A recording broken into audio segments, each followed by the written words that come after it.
What's up, guys? This is the crypto newsletter of the day. We got a whole lot of talk about, a lot of CBDC stuff, a lot of stuff from the B.I.S, and some other things that we need to cover that's coming up, like ISO. And then today we have the chair, SC, is doing a hearing with Congress, and there's something that he said which raises some eyebrows. So we're going to dive into that today. For New Year, subscribe, hit the notification bell, leave a like and a comment. One thing I want to start off with actually was after I did the market update today, I noticed that Chainlink hit the $7.77 as expected. That 786 here got rejected down, and it flashed a one-day sell warning. If you look to the left, the last time it flashed a one-day sell warning was back late July at around like $8.45, and that hit the top there. Then this hit the bottom here, and then we got the sell warning now on the one day, and we hit the 786. So if you're a Stargate VIP, first 100, and you hold Chainlink, then set up a bot with the Stargate Signal standalone bot, the one we've been doing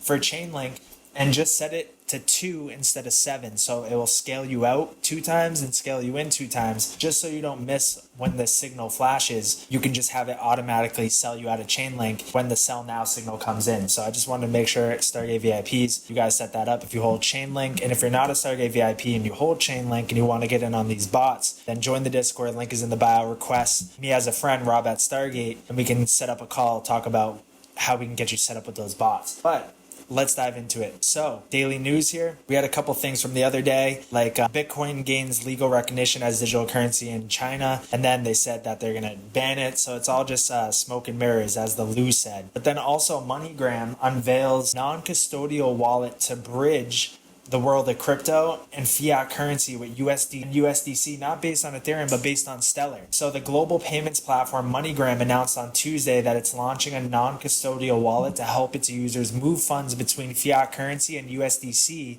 a stablecoin pegged to the US dollar. And USDC is launched on a lot of blockchains, but they're doing it mainly on XLM with MoneyGram. And if we pull that up, I know that didn't let me get the whole article here, but let's go to it. So right here, MoneyGram announces the launch of a non-custodial digital wallet in partnership with the Stellar Development Foundation, set to debut in Q1. Is it debut or debut? But in Q1 of 2024.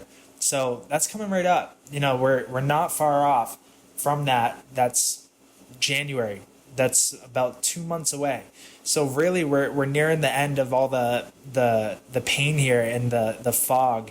And once Q1 hits, there's so much stuff in store. Bitcoin ETF being approved. We have the Bitcoin halving coming up in April, right after Q1.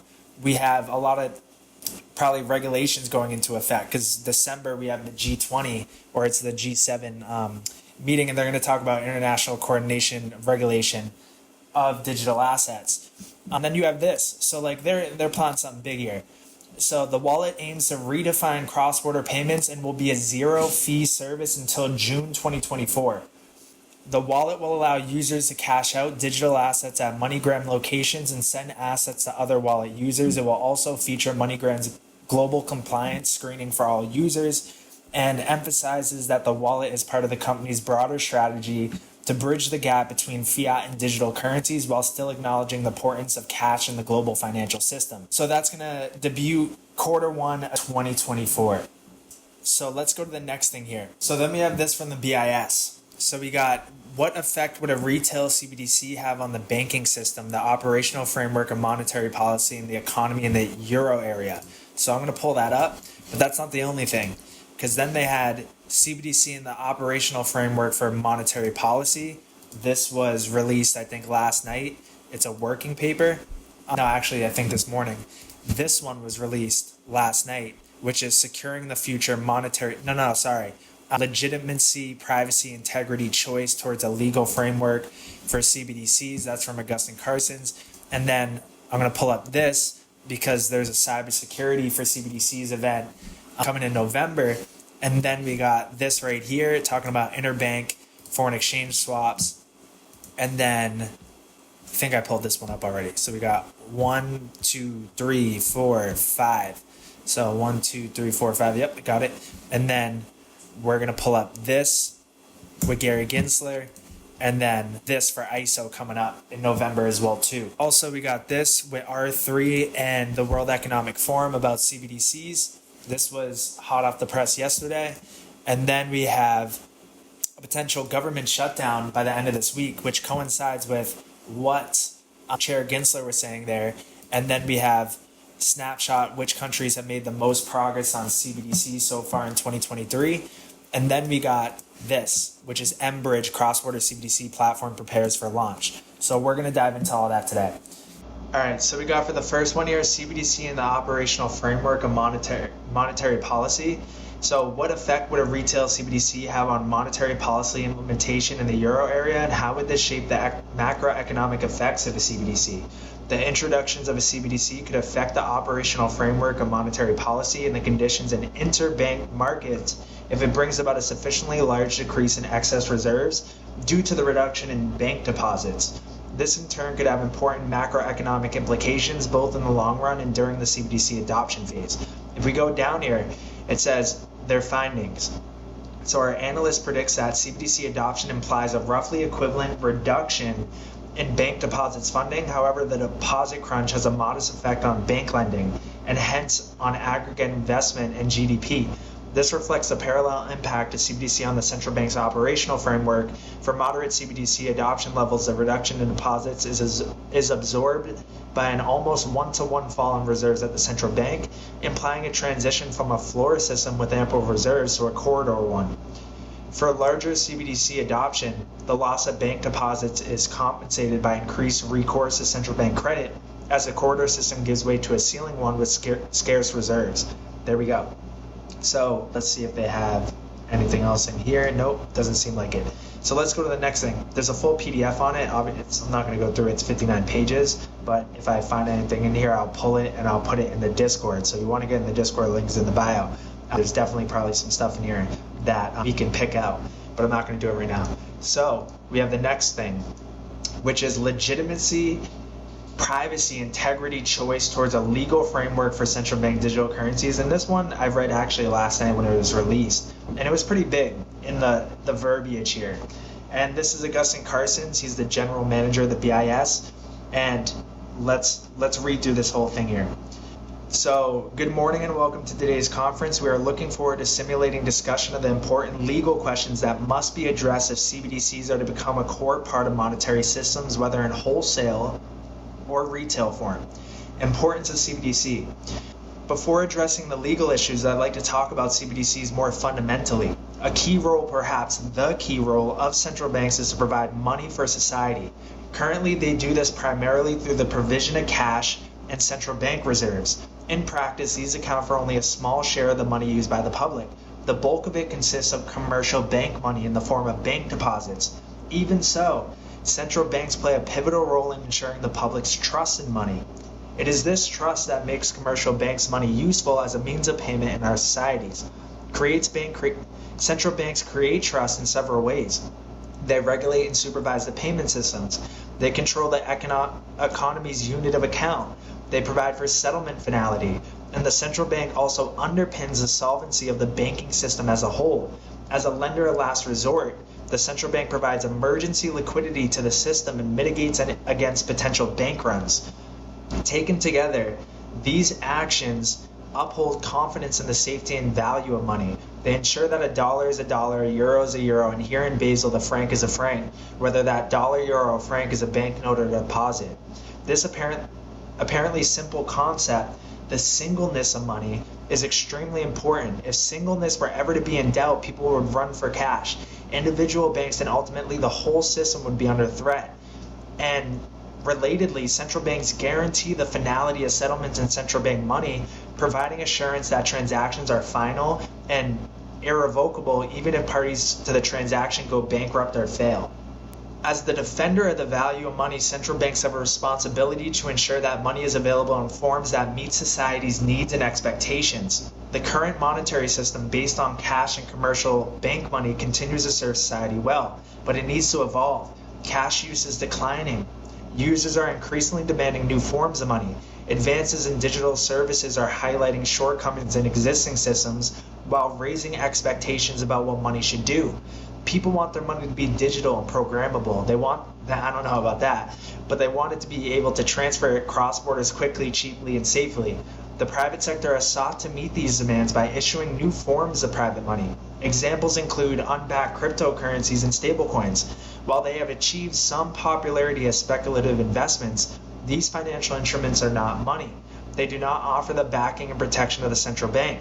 A reliable regulatory and supervisory framework access to the central bank as a lender of resort or guaranteed finality of payments. Even stablecoins do not assure a stable value, and we saw that with UST, Terra's stablecoin. They do not and cannot meet the standards of the public expects of money. Central banks have a responsibility to meet the public's demand and drive innovation and money in the financial system more broadly, but they cannot do it alone. They must work closely with other stakeholders, including the private sector. Increasingly, central banks around the world are examining how CBDCs could address these demands.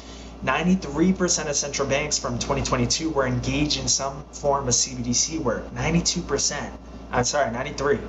Of these, more than half were running concrete experiments or working on pilots.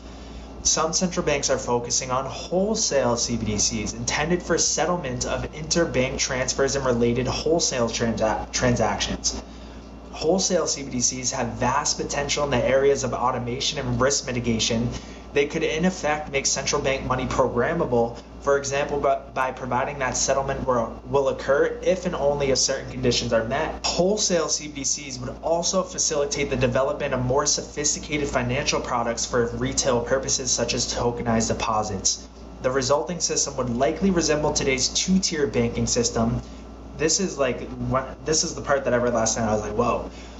With central banks providing the foundational layer and private entities providing the customer-facing services. A unified ledger, as proposed in our recent annual economic report, would help to seamlessly integrate the various layers of the digital monetary system.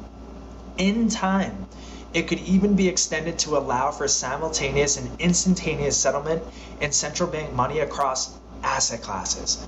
All the money, every asset class tokenized. And with CBDCs, these wholesale CBDCs, now everything can be interoperable. Other central banks are exploring retail CBDCs, and that reminds me of Hyperledger Fabric. So Hyperledger Fabric, right? And think about it, fabric, it's like fabric sewn together, is intended as a foundation for developing applications or solutions with a modular architecture. And Hyperledger Fabric is an open, proven, enterprise-grade distributed ledger platform. And it's a general purpose framework that offers a unique identity management and access control features, making it suitable for a variety of industry applications such as track and trace of supply chains, trade finance, loyalty and rewards, as well as clearing and settlement of financial assets. With more than 120,000 contributing organizations and 15,000 engineer contributors working together, Hyperledger Fabric offers a unique approach to consensus that enables performance at scale while preserving data privacy enterprises demand. So, ready? Hyperledger Fabric, Ripple, ILP, Java. My bad. Not Hyperledger Fabric. I think that's run on Stellar. But Hyperledger Quilt, same thing. Quilting everything, kind of stitching all the fabric together, right? Right here. Ripple joins Hyperledger Consortium, and Ripple and NTT Data rebranded the new version of the protocol as Hyperledger Quilt. And if we go down here, Hyperledger Quilt Archives. Oh, they got rid of it. Okay. But if you guys remember NTT Data in that document or that PowerPoint, right? So let's see if I can pull it up here. It was like, where is it at? I think it's in the Discord. Here we go. Got it. Oh, I think I just found some from Bearable Guy. That's interesting. Okay, yeah, I don't know. I stumbled down some rabbit hole, but let's go back. I'm gonna keep this up though, because whatever that is, that'll be interesting. And then this is from the World Bank. That's interesting. Let me see if I can find this here. Okay, right here. So NTT Data and Everest are developing the Interledger Java implementation of the Interledger protocol in order to make distributed ledger platforms and blockchains interoperable with existing financial ledgers. Like everything that Augustine Carson was kind of just outlining with this two-tiered system, and how we know that Ripple and XRP is focused on wholesale CBDCs, and XRP being that bridge currency for the interbank transfers and settlement of interbank transfers, right? And by them launching their CBDCs on top of the XRP ledger, and then utilizing like Hyperledger Quilt and having every other asset class tokenized, this is how it works. This is how you get that unified ledger. So wholesale CBD, and I'll definitely gonna do a follow-up video to that. I want to do a whole deep dive on this. There's a lot of good stuff here, but let's go back to that reading. So a unified ledger as proposed, would help to seamlessly integrate we've read that. So other central banks are exploring retail CBDCs, and this is the focus of the conference today. A retail CBDC has a lot of potential to respond to the public's evolving needs. This is where Stellar comes in with MoneyGram. This is all being set up. MoneyGram launching the non-custodial digital wallet, and then launching Q1, and then Stellar in partnership with MoneyGram and Circle with USDC and the United Nations with Stellar Aid. It's all being kind of laid out right in front of us. And then a retail CBDC, it could exist alongside cash. And didn't the MoneyGram CEO just said we still want to? Where is it? The MoneyGram CEO emphasizes that the wallet is part of the company's broader strategy to bridge the gap between fiat and digital currencies while still acknowledging the importance of cash. Same kind of verbiage. So it could exist alongside cash, offering the public a digital alternative to banknotes and coins. It can deepen financial inclusion. That's Stellar and Ripple's thing, as several experiences with digitalization in emerging and developing countries have shown, and it has huge potential to make payments faster and cheaper and easier, particularly across borders. Importance of legitimacy for any CBDC implementation. Much of the discussion around CBDCs focuses on technology, but as this audience knows, this is only part of the challenge. And this is, the technology is there. The legal frameworks need to be there so they can advance if they want the CBDC to deliver on its potential. Money is a social construct. People trust in it today because they know others will trust in it tomorrow. The legal framework is a key underpinning for the legitimacy of money and the trust that people place in money. Without the law, money cannot function. This applies as much as to CBDCs as it does to other forms of money. At the same time, CBDCs raise new questions and will involve new use cases. The legal framework must keep up. Most fundamentally, the legitimacy of CBDC will be derived from the legal authority of the central bank to issue it. The authority needs to be firmly grounded in the law. Central banks have legally defined mandates that set out the functions and tasks they must perform and the powers they have to accomplish them.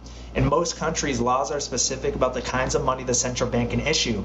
In most cases, these include banknotes and coins as well as credit balances on current and reserve accounts. According to an IMF paper published in 2021, close to 80% of central banks are either not allowed to issue a digital currency under their existing laws, or the legal framework is unclear. This needs to be rectified. The public rightly demands forms of money that meets their needs and expectations. Central banks have a mandate to meet those demands and have made significant investments to address the technical and operational requirements for CBDCs. It is simply unacceptable that unclear or outdated legal frameworks could hinder their deployment. Seems to be like some drama in the central bank community. The work to address these issues needs to begin in earnest, and it needs to proceed at pace. A CBDC also needs to function within a framework of clearly defined rights and obligations, the privacy of CBDC's users and protection of their data, the integrity of the financial system, and the ability of users to choose between CBDCs and other forms of money. So then they go into each of them. And then conclusion. As I see it, the task we face is to update and modernize the legal framework in a way that ensures legitimacy, privacy, integrity, and choice in a digital context. I hope that our discussions today will facilitate the development of international principles that can guide jurisdictions working on these issues. It is a complex balance of national and international perspectives. First and foremost, a conversation needs to take place inside countries. Different legal systems approach these questions in different ways. It is for each jurisdiction to decide whether to issue a CBDC and how to balance the rights and obligations of its users at a national level. The answer to these questions will often depend on the local legal framework, as well as on culture and traditional norms. Many countries are happily going cashless, for others cash is still king. At the same time, international coordination and cooperation is critical. It would be unfortunate if we ended up with a fragmented system and legal framework in which different digital currencies don't interoperate. The B.I.S. is committed to continuing to support work in the space and provide a forum for these important discussions. I look forward to rich and insightful discussions today. By building a robust legal framework, we can all ensure that CBDCs will flourish. There we go. Massive, jam-packed with a ton of stuff in there.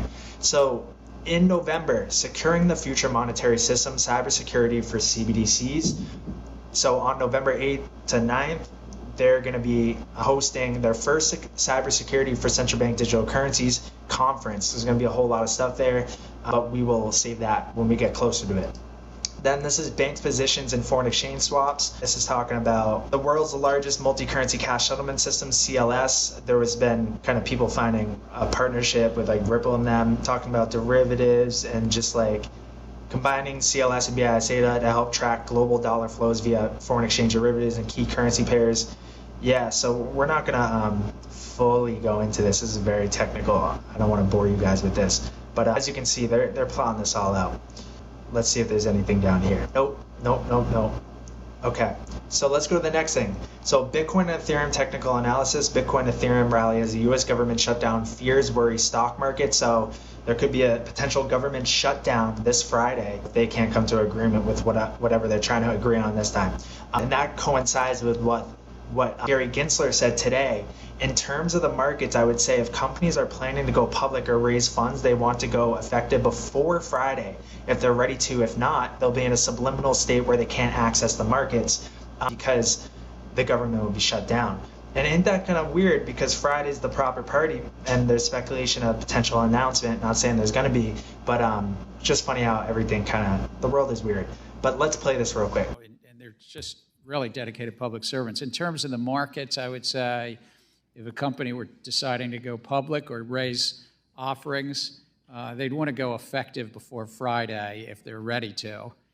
If not, they might be in a sort of subliminal state where they can't access the markets because we can't effectively review those. Let me redirect you for a second to, okay, companies raising capital, but your SEC is a whipping boy, you know that. But the truth is, the organization is full of people who are out there prosecuting fraud, who are stopping insider trading. Are we going to see, if there is a meaningful shutdown, fraud go unprosecuted, insider trading? You won't have the capacity to address these things, which hurt the American public, correct? Yeah. While somebody can still file a tip, complaint, and referral, somebody can file a whistleblower, there won't be the people on the other side to really review it and investigate it. Thank you. Okay, speaking of insider trading, Mr. So we'll have to see what results from that, and that's coming up in a couple of days here, so we'll see. And then Ing, wow, that goes way back. Ing also confirmed that 80% of banks will be migrated by November 2023, plus Swift messaging is clear, technical readiness in March, enhanced data in November 2023. In November 2023, banks will see the fruit of their ISO20022 investment. So there's the timetable, March 2023, November 2023, it's done by 2025, done, right? Massive. So, and then November, that conference, CBDC, cybersecurity, something's brewing. So let's play this right now. That to be March. But last year, we saw kind of the start of this ISO20022 journey with cross-border payments. We're now sort of halfway through that journey. Like, what's the state? What's the status right at the moment? This time last year at Cybos, we were actually still debating between ourselves. Are we going to go live in November, or is there going to be a delay? I must say, never follow my advice, because I was betting it was going to be November, and it turned out to be March. But when we hit March, it actually went so smoothly.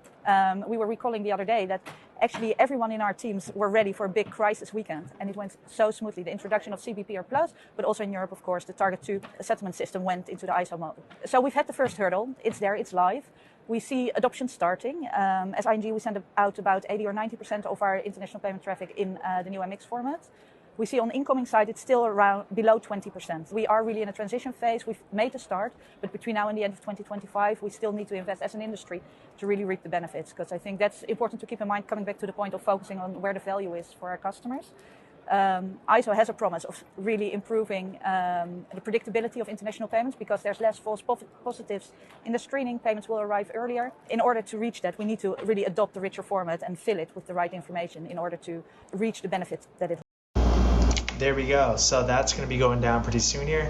And then snapshot, which countries have made the most progress in CBDCs so far in 2023. It has all the updates here actually, so I'm just gonna put that in the Discord. So link is in the bio, come join the Discord if you're not already in there. So, oh, I already did. Okay, so we're not gonna cover that right here. It's already gone for a bit. Actually, you know what? I'm gonna save the rest of this for another newsletter that I'll either put out today or we'll save this for tomorrow. So that's going to be it, guys. Link is in the bio. Come join the Discord. I'll see you guys over there. And like I said at the beginning, for the Stargate VIPs who hold Chainlink, make sure you set up the bot for Chainlink one-day chart. And if you guys need help, let me know. And if you're not a Stargate VIP, but you want access to all of these tools that we're cooking up over here, then link is in the bio. Friend request me in the Discord, Rob at Stargate, or go to the website and put a contact form in and get yourself on the waiting list. I think I have a link in the description of this video that will put you on the waiting list if you want access to the trading bots. So I will see you guys in the Discord and in the next video.